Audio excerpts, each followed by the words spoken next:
prophecy is true. Bois le jus de nectar de cocktail de fruits.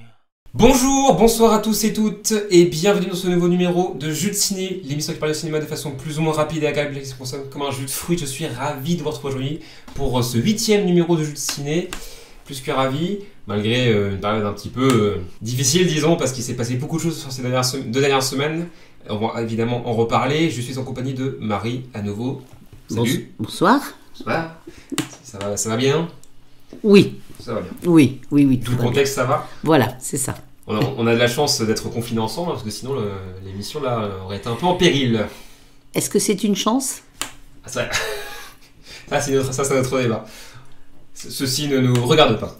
Alors, pour le sommaire de cette édition qui sera donc consacrée à la deuxième moitié du mois d'octobre 2020, évidemment les actus, les sorties de 2020 toujours avec The Peanut Butter Falcon, Drunk, Darkman, Adieu les cons, Peninsula, Une vie secrète ou encore ADN, vaste programme. Il y aura aussi un film d'après 2020, parce que oui, j'étais dans le futur et j'ai vu un film sortir en 2021. Je vous en parlerai en temps voulu. Une rubrique aussi consacrée au film d'avant 2020, avec Hors Normes, Sueur Froide ou encore Star Wars, l'ascension de Skywalker. Et enfin, la dernière chronique ne sera pas un Ainsi parlait Marie, cette fois-ci, mais un vice-versa. C'est le nom qu'on a décidé pour cette nouvelle chronique qui conclura l'émission. On vous laisse le suspense pour l'instant sur ce que c'est. Rendez-vous en fin d'émission. Voilà, sommaire ma foi alléchant. On est parti ? Merci de m'avoir répondu. On est parti donc pour les actus. Les actus donc, alors je sais pas si vous êtes au courant, mais il paraît qu'il y a un confinement en ce moment. Waouh, incroyable. Et donc évidemment, le confinement a fait fermer à nouveau les salles de cinéma le 29 octobre au soir. Évidemment, tout a été décalé, Kaamelott notamment. Ça sortira un jour, on ne désespère pas. Mais donc oui, nouveau coup dur pour le cinéma, pour les salles obscures, et tristesse encore une fois de pas pouvoir aller dans les salles et de voir des films chez soi. Bon, c'est bien aussi, mais c'est moins bien, c'est pas la même chose quand même. Mais bon, garde espoir, on espère que en décembre ça pourra un petit peu se calmer. On y croit moyen, mais bon, on va quand même espérer, parce qu'en plus en décembre il peut quand même y avoir encore des belles choses qui peuvent sortir. Là, j'ai noté par exemple 5ème set, un film français avec Alex Lutz qui joue une ancienne gloire du tennis qui a l'air super bien. Son of Metal qui parle d'un batteur d'un groupe de rock qui commence à perdre de l'audition. Ou encore Comment je suis devenu super-héros qui se vend un petit peu comme le premier blockbuster de super-héros français qui a un minimum d'ambition et un casting de fou. Donc ça aussi, ça fait très envie.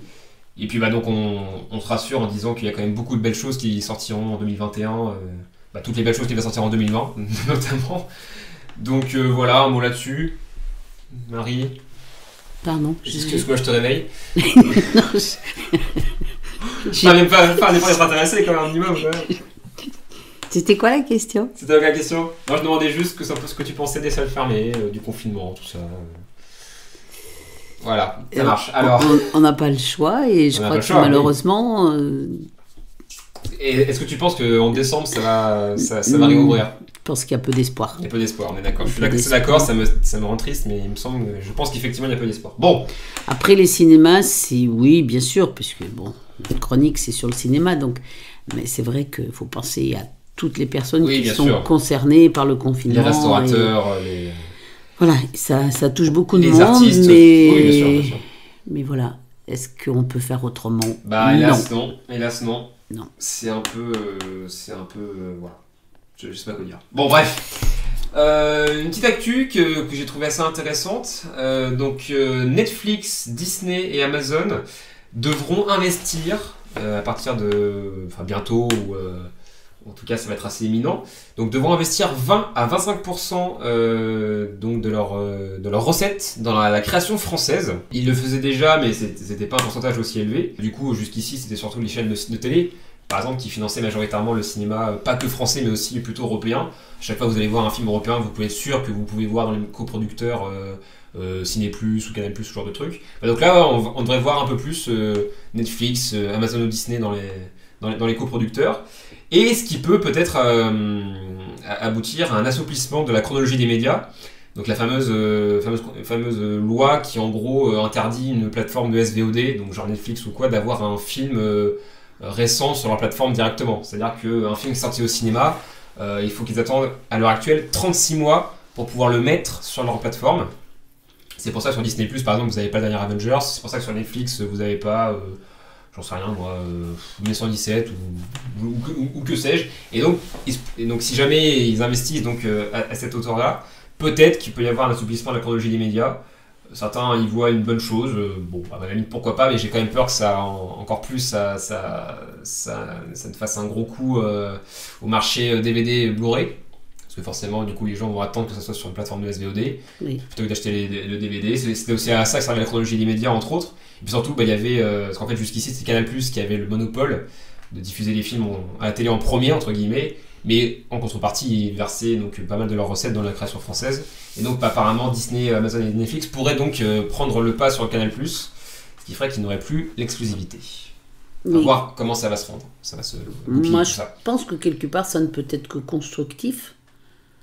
Parce que, bon, déjà, enfin, pour l'avoir vu plusieurs fois sur Netflix, ils ont déjà pas mal de créations originales françaises. Oui, bah là c'est donc, pas... de la même façon qu'ils soutiennent aussi pas mal de comédiens humoristes.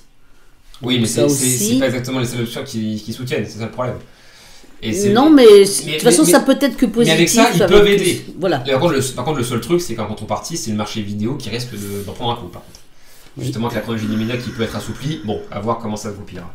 Une petite étude que j'ai remarquée, assez intéressante encore une fois.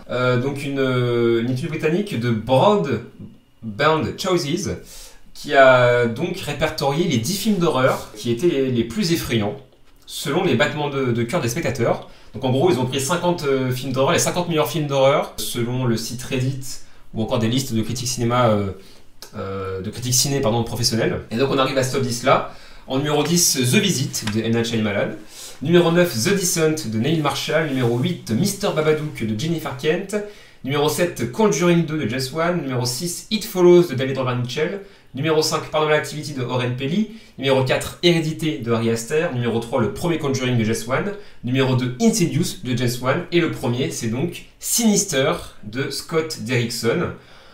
Alors on remarque que c'est majoritairement des films plutôt récents du XXIe siècle. Ils sont tous du XXIe siècle en tout cas.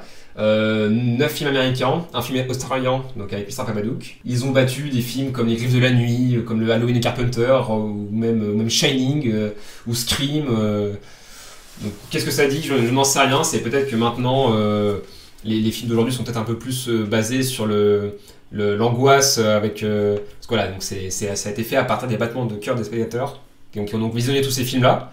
Et donc ils avaient des machines qui permettaient de voir un peu les changements de fréquence cardiaque, etc. en fonction du film qu'ils regardaient. Donc voilà, ça vaut ce que ça vaut, mais je trouve ça assez intéressant de voir qu'il y a quasiment que des films récents et que des films américains plutôt grand public, disons. Pas de commentaires. Oui, enfin, moi ça reste Psychose, mais... Je sais même pas s'il était dans le top... Je suis de la vieille école. Je sais même pas s'il y était, certainement, mais...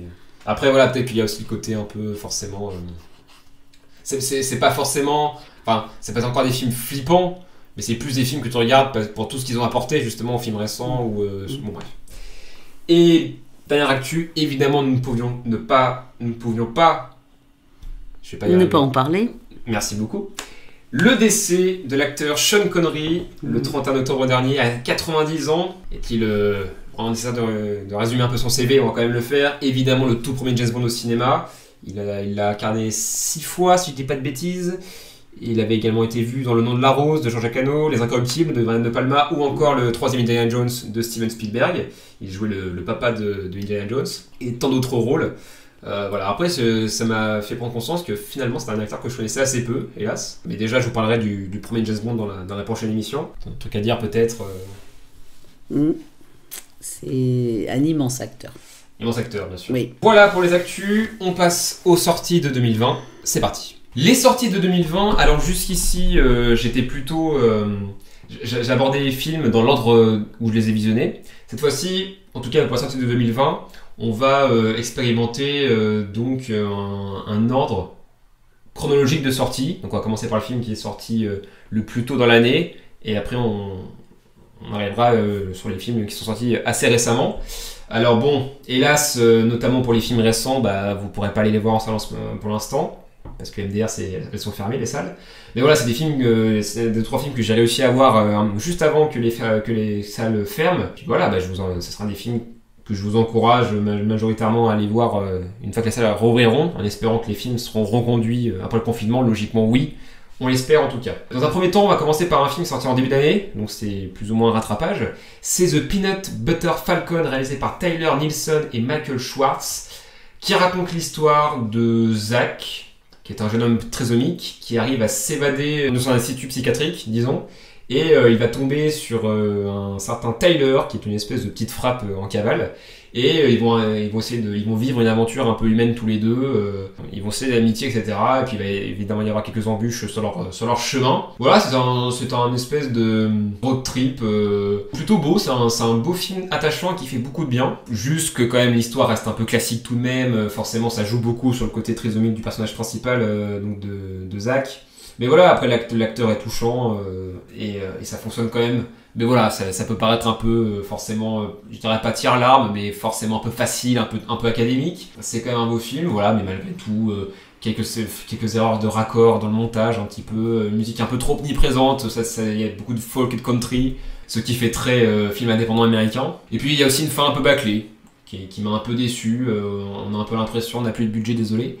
Mais voilà, belle galerie de personnages et des acteurs impliqués. Le gars qui joue Tyler, c'est Shia LaBeouf, un acteur que j'aime beaucoup. On peut aussi retrouver Dakota Johnson, qui joue un peu comment on pourrait dire ça, la grande sœur protectrice de Zach. Entre grosses guillemets, c'est pas vraiment sa grande sœur, mais disons qu'elle joue un peu ce rôle-là. Donc du coup, le duo va rencontrer un peu plus tard dans le film, et donc ils vont former un trio, du coup, assez touchant. Et c'est donc un très très chouette moment. On bascule dans le temps, là, on passe à des films assez récents. Et le prochain, c'est Drunk, réalisé par Thomas Winterberg, qui raconte l'histoire donc d'un professeur d'histoire, si je dis pas de bêtises, qui avec 3 de ses amis, disons qu'ils vont pratiquer une théorie d'un psychologue norvégien qui dit que quand l'être humain naît, il a un déficit d'alcool dans le sang, et donc ils vont essayer donc de maintenir un taux d'alcool assez faible toute la journée pour essayer de voir si ça peut leur permettre de s'améliorer personnellement et professionnellement, et ça va avoir plutôt un beau succès au début, et puis évidemment ça va prendre dans des proportions, ça va un petit peu dégénérer. C'est un film qui a pas mal buzzé depuis qu'il est sorti, et c'est vachement bien, il est difficile de dire que c'est pas bien Drunk, parce que c'est passionnant, c'est enivrant, c'est un ode à la fête, c'est un ode à la joie de vivre, etc.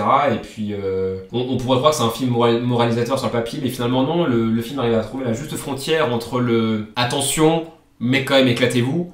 Donc il y a un vrai équilibre qui est trouvé, et puis il y a des scènes qui sont absolument géniales. Le film est drôle, le film est passionnant, c'est extrêmement bien réalisé, ça joue extrêmement bien, les personnages sont attachants, et ouais, enfin c'est presque un des films de l'année pour sûr, quoi. Franchement, quand les salles rouvriront, il faut aller le voir. Absolument, c'est un film qui mérite un beau succès parce qu'il a toutes les cartes pour. Voilà, juste, je dirais quand même personnellement que j'ai trouvé le dernier tiers un petit peu long, où ça aurait mérité d'être un poil plus resserré, parce que disons qu'il y a une espèce de redondance dans ce qui est raconté, dans la thématique, dans le message du film.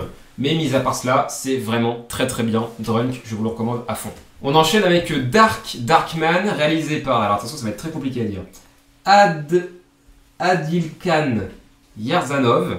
C'est un film kazakh, donc issu du Kazakhstan. En gros, on suit un policier qui est donc un petit peu corrompu, disons, et il va chargé d'étouffer une affaire de pédophilie et d'une série de meurtres. Et donc il va devoir en gros trouver un coupable, même si c'est pas vraiment lui, mais voilà, c'est un petit peu étouffer l'affaire, quoi. Sauf qu'il va rencontrer un journaliste qui va un petit peu lui mettre des bâtons dans les roues, disons, et puis au final il va évoluer, essayer de plutôt suivre le bon chemin. Et donc voilà, pareil, c'est un film qui est sorti le mi-octobre, donc un film kazakh qui arrive dans nos salles, c'est assez rare. Et c'est pour ça que j'ai voulu le voir. Et c'est plutôt intéressant. Alors je reconnais qu'au début j'étais un peu en mode mais qu'est-ce que je fous là, parce que le film est assez... particulier, disons. Bah forcément, c'est un pays, on n'a pas l'habitude de voir des films de ce pays-là. Mais il y a une bonne mise en scène, il y a une assez bonne énergie, je dirais. Enfin, c'est pas forcément le terme le plus adéquat pour le film, parce que disons qu'il est un peu lent, notamment dans sa première moitié. Mais après, une fois qu'on comprend un peu le délire, une fois qu'on est dedans, bah, il se passe quelque chose, quoi. C'est vraiment super intéressant. Et puis, il y a une précision extrêmement millimétrée dans la mise en scène. Et puis des fulgurances vraiment bienvenues, notamment dans la dernière scène, enfin les dernières scènes, le climax, qui est extrêmement bien foutu. C'est un peu lent, un peu long parfois, mais c'est vraiment fascinant. Et puis il y a rien que pour la mise en scène, c'est un film que je vous recommande. Alors je sais pas s'il sera encore en salle après le confinement, ça me paraît compliqué. Soyez prévenus, c'est pas un thriller passionnant et ultra efficace tout le temps, mais si vous voulez voir un peu autre chose, c'est tout à fait recommandable. On poursuit avec Adieu les cons, réalisé par Albert Dupontel. Alors j'en avais parlé un petit peu il y a 2 émissions de ça,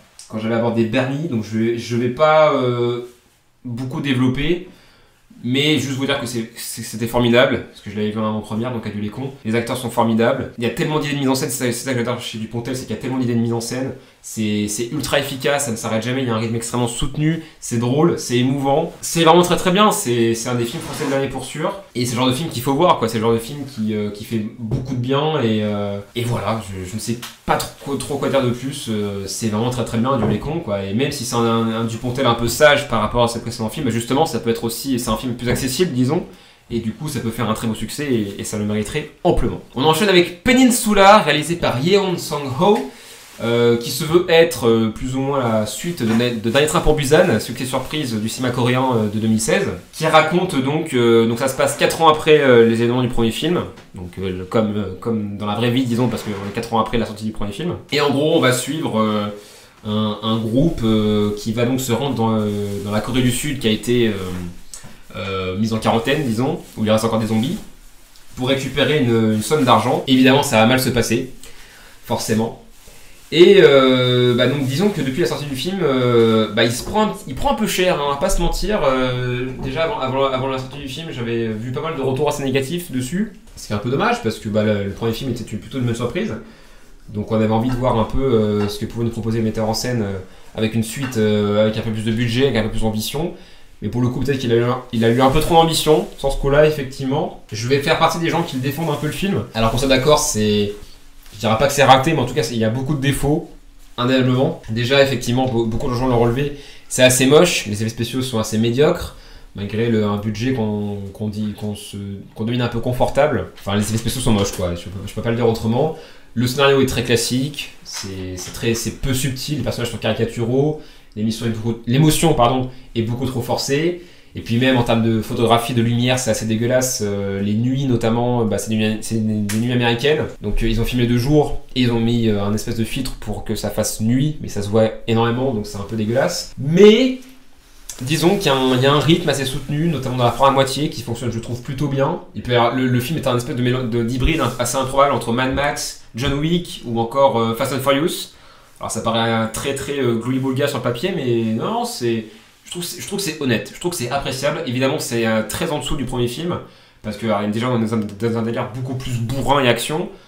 Mais voilà, après, si vous aimez ça peut vous plaire. Mais voilà, ne vous attendez pas à un film d'horreur avec de la tension comme le premier film, parce qu'on est très loin de ça.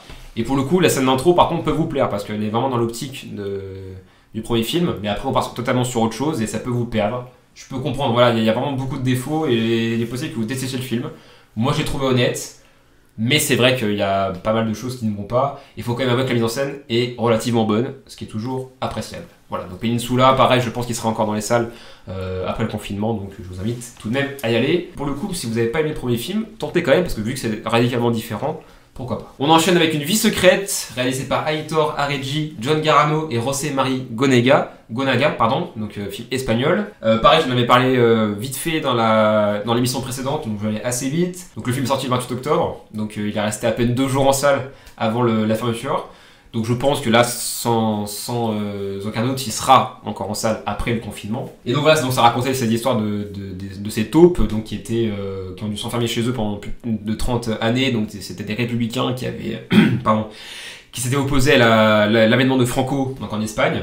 Et donc on va suivre la vie d'un de ces rebelles entre guillemets. Et voilà, c'est un film assez fort et passionnant, un peu long peut-être aussi, un peu long quand même parfois et peut-être un poil trop académique par moment.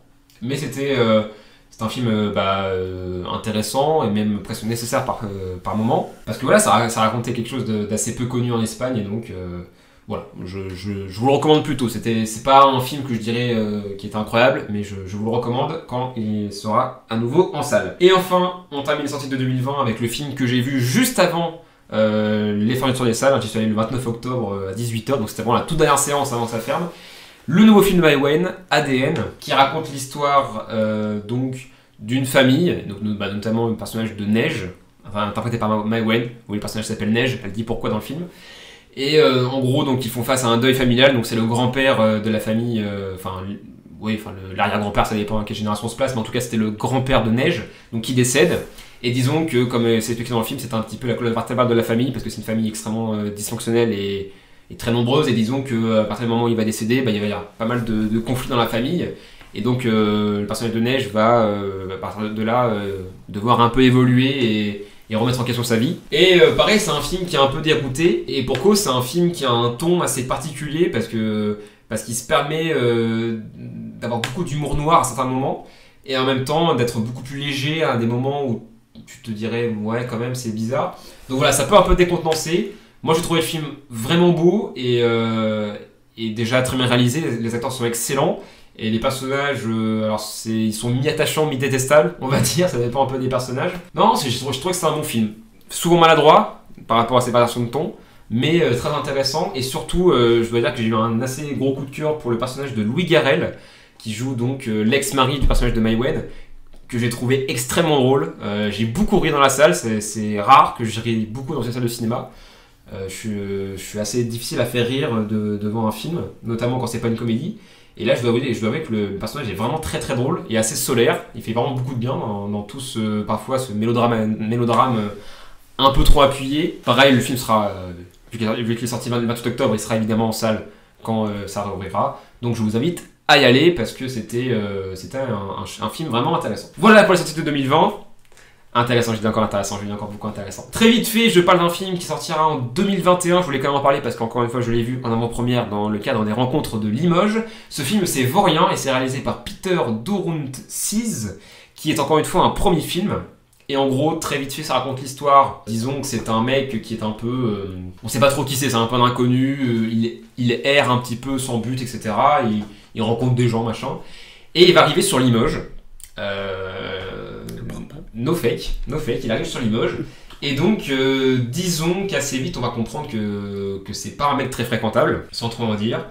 Et c'est un peu un espèce de manipulateur, etc. Bref, je vais pas trop en dire non plus. J'en parlerai de toute façon quand le film sortira. Donc, logiquement, il sort mi-janvier 2021.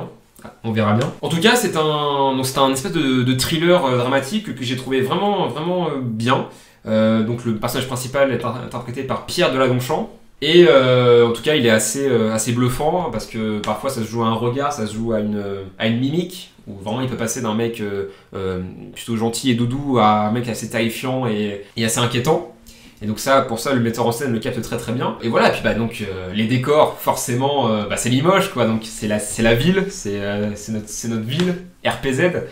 C'était assez rigolo parce que je crois que c'est le premier film d'envergure un petit peu, enfin un film qui sort en salle. Tourner à Limoges, je crois que c'est vraiment très rare et donc de voir certaines rues qu'on reconnaît, c'est toujours assez rigolo. En tout cas, moi, ça m'a fait plaisir. C'était assez jouissif, ouais, c'est pas le mot que j'aurais dit. C'était troublant parce que c'est rare que je reconnaisse des décors, enfin des lieux dans un film.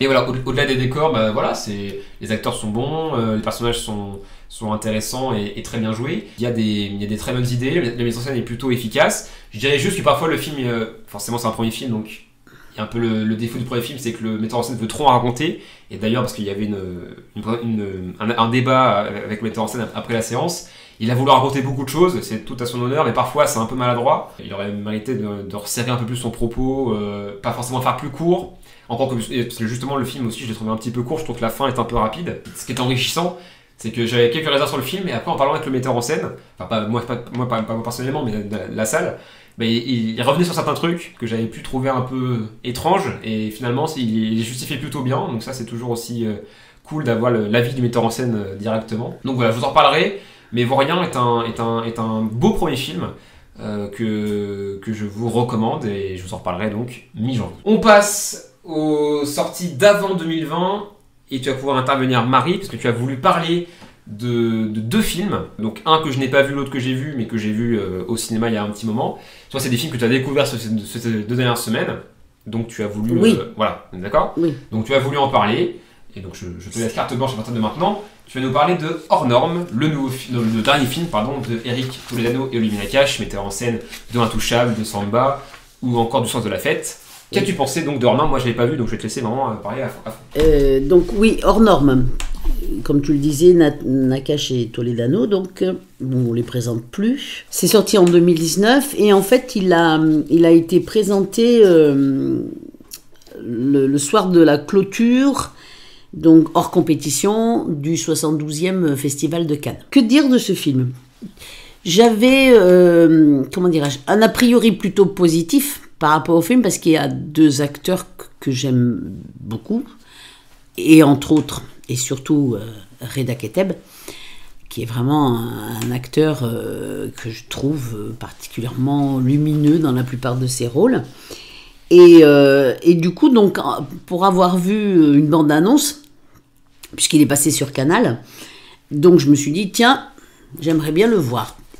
Et je me suis laissé accrocher par le film, et franchement, c'est une claque. Mais une vraie claque. Parce que... Tu as adoré. Non, justement, j'avais dit que j'essaierais de ne plus dire... Ah, c'est unique, hein ? Ne plus dire ça. Non, mais voilà.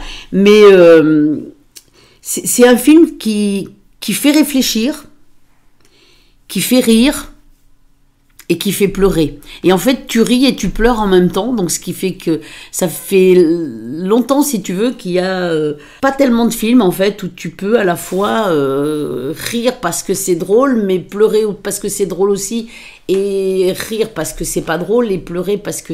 Enfin voilà, tu vois ce que je veux dire ? Donc c'est vraiment très... Voilà, donc l'histoire, en fait, c'est de 2 personnes, enfin, ça part d'une histoire vraie, hein.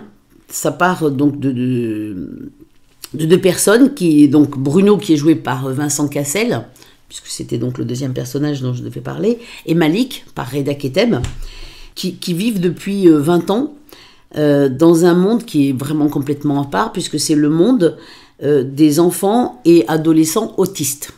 Donc déjà, sujet...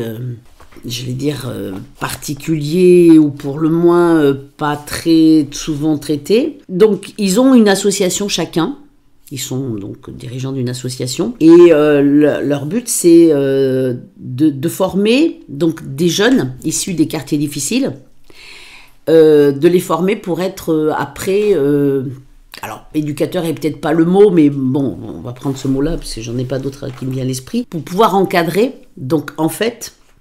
Après, des cas qualifiés d'hyper compliqués, puisque ce sont donc les enfants autistes. Et c'est vrai que du coup, c'est une alliance hors du commun pour des personnalités qui sont hors normes. Et dans ce film, on fait connaissance avec des enfants, adolescents, autistes, des vrais. Nakache et Toledano donc n'ont pas souhaité que ce soit des acteurs qui jouent des autistes, mais que ce soit vraiment des véritables autistes. Et je trouve que pour le coup, ça donne une émotion, une intensité au niveau des personnages. Par exemple, le personnage de Jacques, qui est joué par donc un jeune homme d'une 20aine d'années qui s'appelle Benjamin Le Sieur, est juste fabuleux. Il est à la fois autiste, mais en même temps il essaye de s'intégrer dans un monde. Alors bon, il a une petite marotte qui est de tirer en permanence sur les signaux d'alarme des trains. Bon, c'est pas toujours. Et puis donc il passe son temps à dire faut pas taper maman. Voilà, donc tous les personnages en fait sont extrêmement intéressants. Pour le coup, je le dis aussi, attachants, ils sont sensibles. Et puis, je trouve que dans notre société, c'est bien qu'on puisse parler de choses telles que l'autisme, parce qu'en fait, c'est souvent des sujets qu'on aborde très peu, et en tout cas pas sur l'aspect léger. Parce qu'en fait, c'est un film qui reste léger. Ça traite d'un problème grave, très grave, parce que, en fait, les autistes, ce sont des enfants qui, plus ils sont des cas difficiles, sont les moins bien, comment dirais-je, gérés, dont on s'occupe le moins.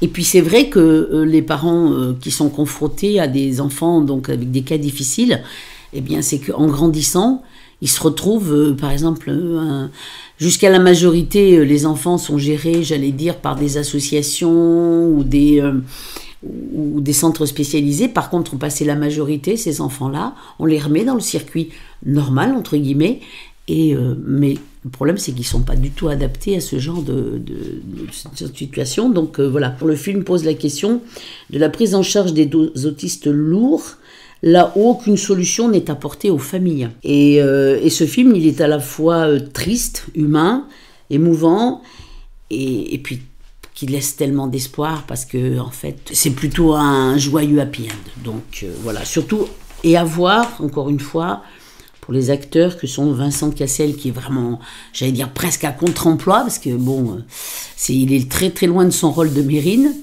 et puis Reda Kateb, qui est toujours juste dans le ton, dans le côté humain, donc c'est vraiment... Enfin voilà, moi personnellement j'ai beaucoup aimé, et c'est vraiment un très très très beau film. Et bah tu m'as plutôt donné envie de le voir. En plus j'aime beaucoup Toledano Nakash. C'est vrai que je sais plus pourquoi je l'ai pas vu, je sais pas, certainement que je l'ai raté de peu, genre je sais plus. En fait il a eu je crois au César, je crois qu'il a eu 9 nominations. Oui, il me semble aussi. Je crois qu'il a pas eu grand-chose. Mais il a rien eu. Il a rien eu, mais par contre, franchement, il aurait pu mériter, quoi.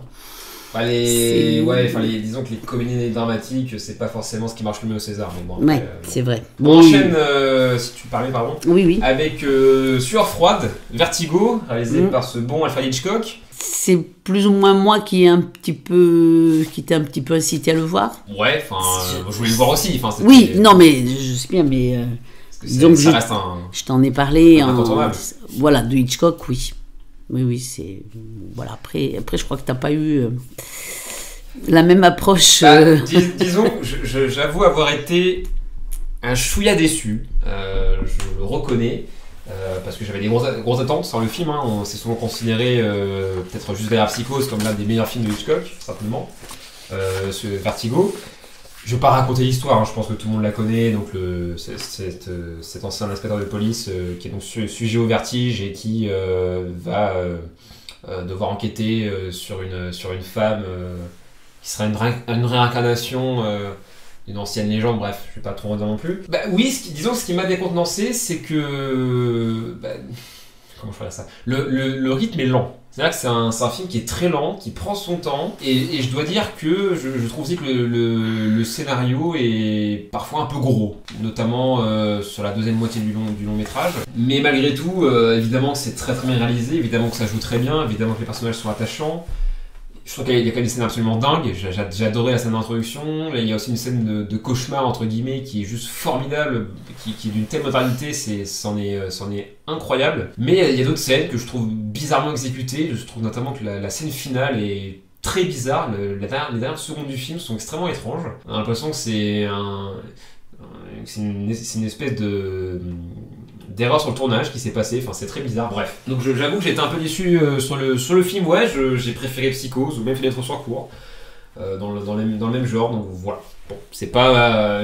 curieusement, c'est peut-être un Hitchcock qui est pas forcément très accessible, parce qu'après, bon, le film est quand même bien plus profond qu'il n'y paraît, évidemment, il raconte énormément de choses, de par, évidemment, la mise en scène, mais aussi de par beaucoup de choses. Ce sera peut-être un film qu'il faudra que je revoie, un peu plus tard peut-être, pour me faire un second avis, mais là j'avoue que comme ça, sur un premier visionnage, il m'a pas entièrement convaincu. C'est pas le Hitchcock que je préfère pour l'instant, loin de là, mais je lui redonnerai certainement une seconde chance un jour ou l'autre. Toi t'aimes beaucoup Vertigo, je suppose. Moi je suis une inconditionnelle Hitchcock, donc pour moi... Est-ce que c'est ton préféré de Hitchcock ? Non. Ou ça reste Psychose quand même ? Non. Oui, ça reste Psychose. Mais comme je t'avais dit, je t'avais conseillé aussi qu'il y avait d'autres films donc d'Hitchcock qu'il fallait pour moi avoir vu, oui, bien sûr. Qui sont Pas de printemps pour Marnie, d'ailleurs, ceci dit en passant, Pas de printemps pour Marnie, c'est avec Sean Connery. Ah bah, comme quoi. Donc ça va faire d'une occasion... C'est ça, c'est une paire de coups, ouais. Voilà, d'une pierre deux coups. Une actualité. Et j'aime beaucoup aussi La Maison du Docteur Edwards.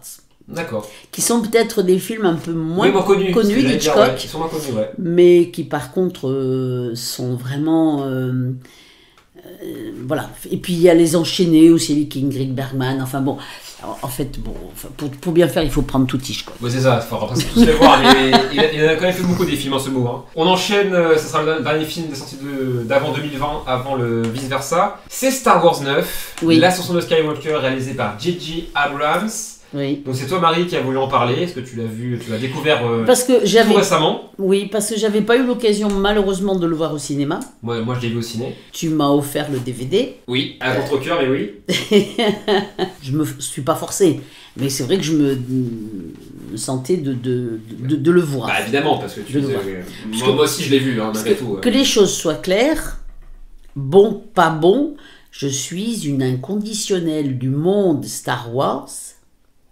Donc du premier au dernier, pour moi, ils sont bons, très bons, à voir, à revoir.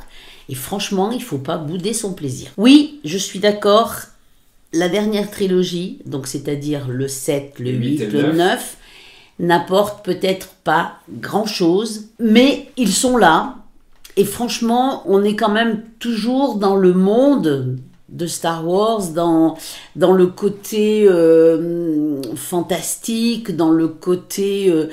en fait, de toute façon, on est dans un autre monde. Et puis, il faut conserver cette espèce de comment dirais-je, d'âme d'enfant qui fait que tu aimes. Enfin, Star Wars, ça a baigné. C'est 42 ans. Bien sûr, oui, bien sûr.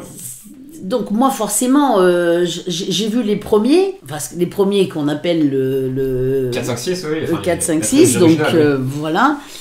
Et bon, forcément, on ne peut être que marqué de toute façon, parce que comment dire, c'est tellement riche. Après, bon, oui, il faut aimer la science-fiction, il faut aimer le fantastique, mais quand même, Star Wars, ça reste... Ah oui, je suis tout à fait d'accord. Après, oui, effectivement, depuis que Disney a repris, on sent bien qu'il y a plus la volonté de vouloir faire de l'argent. Du chiffre, ouais.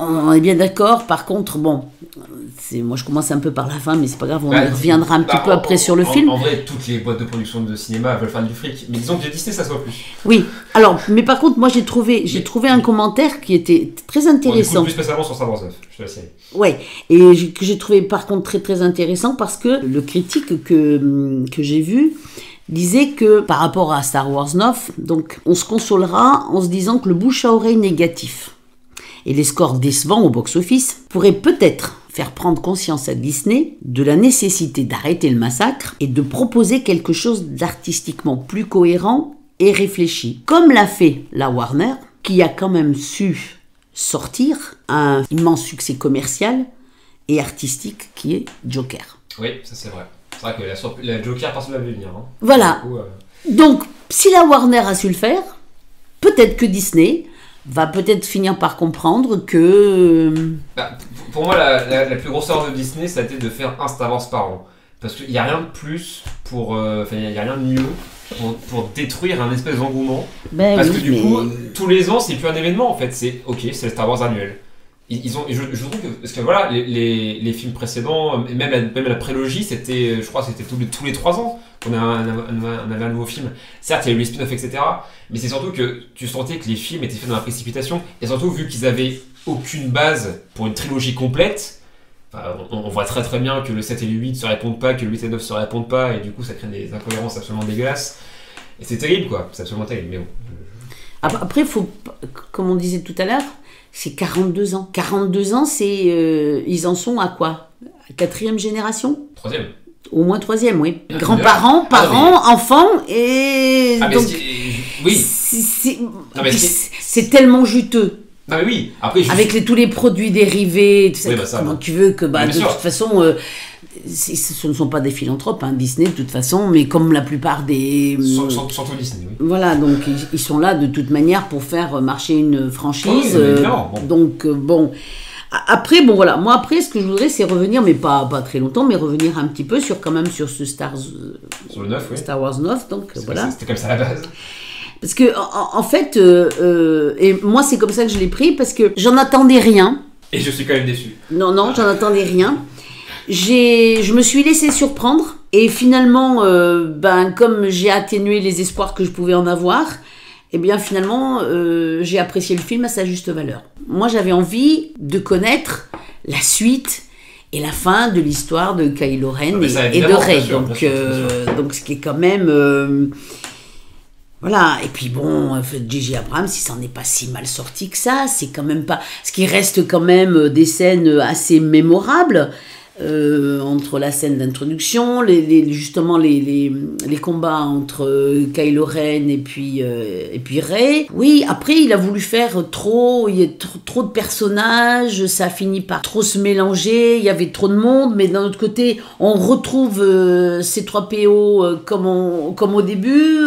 Oui, on revoit Leia, même si on sait bien que... Voilà. Non mais... Oui, mais quelque part, il fallait qu'il y ait une fin. Est-ce qu'il y a une fin ? Bah, normalement, la saga Skywalker est finie. Oui. Et honnêtement, j'espère, parce que je vois pas ce qui... Ou non. Non, mais après, moi... Elle s'appelle Rey Skywalker. Oui, alors ça, bon... Alors... Si. On va pas revenir là-dessus.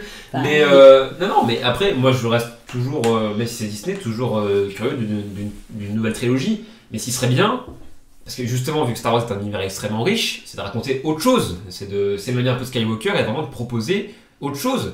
Je veux dire, en plus, ils ont très bien montré qu'on pouvait le faire. Rogue One a été une excellente surprise. Oui, tout à fait, bien sûr. The Mandalorian en ce moment, qui est en train de cartonner. Oui. Bon, je suis pas fan de la série personnellement, mais quand même, elle est très bien reçue par le public. Il y a bébé Yoda quand même. Non, voilà. Mais, ça paraît, ça c'est la stratégie Disney. Ça va faire... J'ai commencé à regarder par curiosité, juste un tout petit aparté. J'ai commencé à regarder les catalogues de jouets pour Noël. Bah, tu m'étonnes. Il y a Yoda partout. Bah, il y a bébé Yoda partout, partout. Ils savent, ils mettent un personnage mignon, c'est fini quoi. C'est ça qui est un peu cynique chez eux, mais bon. Mais donc voilà, donc quand ils proposent autre chose, la preuve que ça marche. Donc il faut qu'ils le fassent maintenant pour les longs métrages. Et je suis sûr que ça peut être vraiment bon quoi. J'ai une dernière petite chose à ajouter. En fait, Star Wars 9 aussi, il y avait des questions qui restaient en suspens et il fallait répondre aux questions. J'en ai dénombré 9. C'était l'origine de Rey. Il fallait qu'on sache d'où elle venait. Bah pour moi la question était à répondre dans le 8, mais bon. La survie de Palpatine. Comment il a survécu? Oui, mais bon. Bah, alors ça c'est une question qu'on se pose au début du film, pas avant d'y aller. Parce qu'à la fin du 8, on se non, mais justement, ce que j'ai dit, c'est que c'est dans Star Wars 9 qu'on répond à certaines questions. Oui, mais la question est posée au début du film. Oui, pas avant. Bah justement, mais on sait, on apprend comment il a survécu. Oui, enfin, ça d'accord aussi, bon, bref. L'origine de Snoke, parce qu'après tout, c'est un super méchant qui apparaît, mais on le voit, dans 2 films. Oui, bon, ouais. Oui. Donc, super méchant, ouais. Oui, mais bon, voilà, donc il fallait se poser ça. Le 9 met fin au conflit entre les Jedi et les Sith. Attention, spoil. L'éclat-mort, pour ceux qui ne l'auraient pas vu, de Palpatine, avec la disparition de Palpatine. Tous les Sith disparaissent en même temps que lui. Il y a n'importe quoi. Bah, c'est vrai. Oui, non, mais... T'as la connexion entre Kylo Ren et Rey. Qui avait déjà été plus ou moins établie. Oui, enfin oui, effectivement, on sait pourquoi. Alors ça pareil, hein, ça c'est... J'ai découvert un mot que je connaissais pas du tout, et puis je sais même pas s'ils en parlent dans le film, mais peut-être que j'ai peut-être pas fait attention. Donc Kylo Ren et Rey sont les héritiers Rey Palpatine. Ouais. Kylo Ren Dark Vador. Et en fait, entre eux, il y a ce qu'on appelle une dyade. C'est pas faux. Qui dit, parce que je suis allé chercher quand même pour savoir comme ça, ensemble, ils ne font qu'un. Et donc la dyade est un phénomène extrêmement rare dans la Force. Ah mais c'est un mot de la mythologie Star Wars. Oui. Ah oui, d'accord. Okay. Un mot de la mythologie. Et en fait, c'est en réalisant ce que représentent les 2 forces de Rey et Kylo Ren que Palpatine espère et aspire d'ailleurs leurs énergies pour se régénérer. Intéressant, non? Ah oui, non mais après, pour dire un truc bien sur le film quand même, c'est que le meilleur atout de la saga, enfin la trilogie a toujours été, pour moi, effectivement, Rey et Kylo Ren, leur relation, les acteurs aussi surtout, oui. Désiré et Adam Driver respectivement, qui sont tous les 2 très bons. Ah non, ça pour ça, c'est même dommage qu'il ait pas plus exploité, parce que, et pour le coup, c'était une idée du 8, ça. Parce que dans le 7, on n'avait aucune idée de ça. Le 8 avait déjà un peu plus exploré ça, et c'était super intéressant. Donc ensuite, il y a la mort de Leia. Et comment est-ce qu'elle meurt, Leia? C'est elle-même qui, pratiquement, meurt pour pouvoir faire ressortir le côté humain de Kylo Ren. Parce que c'est au moment où elle meurt que Kylo Ren, en fait, se détache complètement de Palpatine. Tout le monde peut ressentir la force, ça on en avait parlé, puisque donc on s'est aperçu qu'il y avait plein d'autres personnes, plein d'autres personnages qui pouvaient, ne serait-ce que Finn par exemple. Ça pour le coup c'était cohérent avec le 8. Donc, Voilà, et Leia a bien été formée à l'art Jedi, parce que ça aussi c'était... Ça paraît assez logique aussi. Bah, voilà. De toute façon, la fameuse scène du 8 où on la voit... voyager dans l'espace là où ça fait rager tout le monde, finalement c'était plutôt cohérent parce que c'est ça, voilà, tout à fait. Oui. Donc bon, on apprend quand même des choses, donc il y a quand même des choses intéressantes. Le scénario. Je dis pas que le film est inutile, hein. C'est pas ce que je reprocherais au film. Hein. Voilà, donc voilà. Moi pour en terminer sur Star Wars, pardon. Donc Star Wars est mort. Vive Star Wars. Ouais. S'ils n'ont pas fini de nous étonner. Bah ouais, mais moi je veux des bons films, hein. Je veux dire, ok c'est Disney, mais quand même, moi j'attends un nouveau Rogue One, moi. Si même que des Rogue One, je serais content. Moi, je vais apporter le grain de sel, hein, parce que quand même, on a dit trop de bien sur Star Wars 9. Non, bah, ce qui m'embête énormément, c'est que, voilà, encore une fois, ça se répond pas entre le 7 et le 8 et le 9. J.J. Abrams et Rian Johnson ayant des visions totalement opposées. Effectivement, c'est pas mal réalisé, c'est pas ce que je reprocherais au film, c'est surtout que, scénaristiquement, c'est extrêmement bordélique, quoi. Effectivement, tu disais qu'il y avait trop de personnages, c'est vrai. Ils sont introduits en forceps. Mais il l'a reconnu aussi. On les développe très peu. Et c'est surtout qu'ils savent rien, enfin, c'est pour faire avancer l'intrigue, mais c'est ultra maladroit. Et en plus, le scénario, notamment dans la première moitié, c'est que des enchaînements de ce qu'on appelle des MacGuffin. Donc un espèce d'objet à retrouver pour passer à l'objet suivant. C'est un peu le moteur de l'intrigue. Oui, c'est ce que cherchait Luke donc avant. Voilà, par exemple, exactement, c'est ça. Moi, Palpatine, je suis désolé, je trouve ça ridicule, surtout parce qu'ils n'avaient pas de méchant qui leur sortait derrière les fagots, ça n'avait aucun sens. Et vraiment, je trouve que ses motivations sont absolument. C'est banal, vraiment banal. Voilà. Moi, je trouve qu'il y a beaucoup de choses qui vont pas dans ce Star Wars 9. Voilà. Pareil, pourtant j'avais des faibles attentes, hein, parce que je me disais c'est pas possible qu'ils réussissent le film, c'était impossible de tout conclure en un film, et effectivement c'était pas possible. Donc ok, Abrams ça fait ce qu'il a pu, bon, ça aurait pu être pire, hein, finalement c'est ce que je me dis. Mais quand même, pour moi c'est le moins bon Star Wars numéroté, ça c'est sûr, mais le moins bon Star Wars tout court. Et voilà, bon, j'espère au moins les gens regrettent la prélogie maintenant. Ils ont tous craché dessus quand c'est sorti, mais maintenant j'espère que vous la regrettez bien la prélogie. Voilà, c'est tout ce que j'ai à dire. Bon, eh bien c'est très très long, hélas, on en est déjà passé à l'heure d'enregistrement. Il est temps de finir. Avec donc Vice Versa, nouvelle chronique qu'on lance avec cette émission, qui va être un véritable bonheur, hein. Je vous cache pas que ça va être un véritable bonheur. Puisque donc, on a imposé un film à l'autre. Oui. Voilà, c'est ça. En gros, c'est ça. Alors, imposer, peut-être pas le terme. Si. Oui. Si. C'est pas le couteau sous la gorge non plus. Oui, hein. Non, mais l'idée, c'est...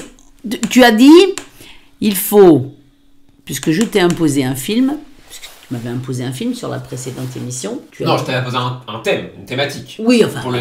Donc, pour parler Marianne. Tu as dit, tiens, et si on faisait ça sur un film en particulier. Voilà. Et des deux côtés. Des deux côtés. Ah non, mais voilà, pour que ce soit un peu équitable, évidemment. Non, j'ai trouvé le concept super intéressant. Et donc, il y avait, disons qu'on s'était imposé quand même quelques règles pour le film imposé. Donc, le film devait être sorti avant 2010, et donc ça va être un film qu'on avait beaucoup aimé, et donc l'autre, évidemment, on n'avait encore jamais vu. Voilà, c'est ça. Alors moi, c'était très compliqué. Surtout, c'était ça, c'était de ne pas l'avoir vu. Voilà, pour moi, ça a été extrêmement compliqué, parce que beaucoup de films que j'ai vus avant 2010, tu les as vus aussi. J'ai quand même réussi à en trouver quelques-uns, et donc tu en as choisi un parmi ceux-là. Et je te laisse d'ailleurs commencer. Quel était ce film que je t'ai imposé, chère Marie? C'était donc Donnie Darko. Oui. De Richard Kelly. Tout à fait. Avec Jack. Et là, c'est là chaque fois que Jake. J'arrive. Gyllenhaal. Gyllenhaal, Hall. Qui était là dans un de ses premiers rôles. Donc c'est un film qui est sorti en 84. 84, non, plus récent. Non, pardon, attends, je dis une bêtise. Attends, pardon. Excusez-moi, je reprends mes petites feuilles. Oui, non, ce que je disais, non, c'est oui, parce que c'était. Ça se passait en 1988, voilà, mais tout à fait. Ça, c'est pour l'histoire. Oui, c'est ça, tout à fait. Mais donc. Je te laisse commencer, Non, mais c'est. Attends, parce que je l'avais. Je l'avais, je l'ai 2001, marqué. 2001. Voilà, c'est ça, il est sorti en 2001, oui, Voilà, exactement. 2001. Je suis allée sur Canal, toujours la référence. Ce n'est pas un placement de produit. Hein, Non, non, tout à fait. Et on ne touche absolument rien, juste parce Mais qu'on merci prononce quand même. le mot de... Voilà. Pour trouver le film, je ne sais pas comment et je ne sais pas pourquoi, mais il se trouve que j'ai vu en fait le Director Scott de Donnie Darko. Et moi, pour le coup, je l'ai vu en version cinéma. Donc, Voilà. on a pas eu la même version. Tout à fait. Alors, c'est pas qu'il y ait des grosses différences, Il y a c'est que simplement le Director's Cut donc, est Un peu plus long. un peu plus Là, long je crois qu'il y a quand même un de bon quart d'heure de plus. Hein, 22 minutes, 22 minutes. pour être très Ce qui est exact, quand même pas rien. qui est sorti, lui, en 2004. Et en fait, ça change beaucoup au niveau des musiques. Les musiques sont pas du tout Ah, les mêmes il y a entre toujours le un Director's petit Cut. d'accord. Ouais, tout à fait. Ok. Parce que bon, alors j'ai pris, parce que bon, je trouvais ça rigolo du fait d'avoir un petit peu de... alors attends, où est-ce que j'ai vu ça? Tadada, tadada, attends, je vais retrouver. Parce que dans la version Director's Cut, la place des musiques est changée. Donc le film n'est plus ouvert par The Killing Moon, mais par Never Tear Us Apart de In Excess. The Killing Moon donc remplace ensuite Under the Milky Way pour revenir tout à fait au début, pour resituer le truc. Donc l'histoire, ça se passe dans une petite ville américaine, dans l'Iowa, et c'est pendant la campagne présidentielle de 1988, puisqu'on parle beaucoup de Dukakis. Donnie Darko, puisque c'est de lui dont on parle, est un adolescent intelligent, par contre très perturbé émotionnellement. Il souffre à la fois de somnambulisme et d'hallucination, et il est suivi par un psychiatre. Dans la nuit du 2 octobre, donc 88, donc. voilà, il y a le réacteur d'un avion de ligne qui s'écrase dans sa chambre. Et cet événement donc, est à la base de l'intrigue du film, car il va entraîner l'altération de l'espace et du temps de ce monde. Et c'est là où ça commence à devenir compliqué. Mais non. Parce que en fait, on ne sait plus trop, et à un moment donné, si tu es pas complètement pris par le film, tu ne sais plus si tu es en fait dans, j'allais dire, la vraie vie, dans le rêve de Donnie, parce que en fait, il y a un mélange de l'espace-temps, du monde tangent, enfin, ça devient un petit peu compliqué.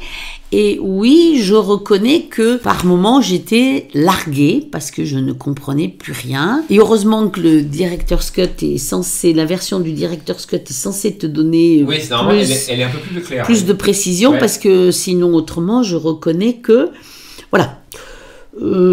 Parce que en plus avec un de ses professeurs, il s'intéresse au voyage dans le temps. On fait la connaissance de grand-mère la mort, qui en fait était, comment dire, l'auteur d'un livre qui s'appelle La philosophie du voyage dans le temps. En tout cas, il va se passer des choses. Il y a une chose qui se passe et il y a forcément un événement qui suit derrière. Tout est embriqué, tout est mélangé. C'est un espèce d'effet papillon. C'est ça, c'est assez complexe. Donc oui, je reconnais que quand j'ai vu le film, j'ai trouvé plein de choses intéressantes. Par contre, je n'y comprenais pas grand-chose.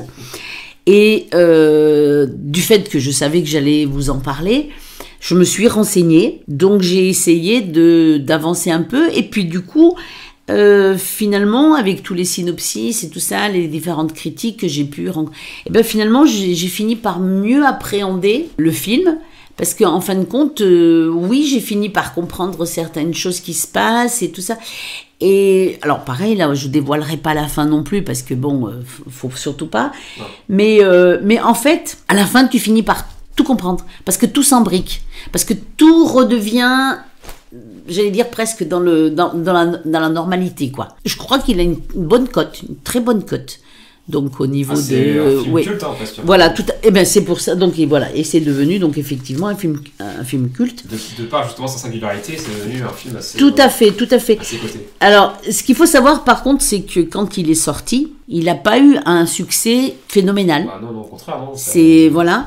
Mais il faut dire aussi que forcément, il sort donc à un moment où il y a une scène d'avion qui s'écrase. C'est au mois d'octobre. Et un mois précédent, donc 11 septembre, il y avait eu donc effectivement les fameux avions des tours donc sur New York. Donc du coup, ça fait un petit peu... Ça lui a pas servi, disons, tout ça.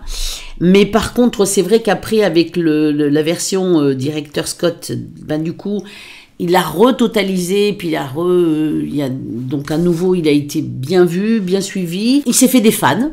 Et c'est vrai qu'effectivement, il est devenu, il est devenu culte. Donc, parce qu'il faut quand même savoir, parce que ça c'est un truc qui m'avait beaucoup surpris, c'est qu'en France, le film ne parvient qu'à réunir 74 287 spectateurs. Hein. Ce qui est rien du tout, hein, c'est ridicule. Voilà. Sinon, bon, la musique, elle est super.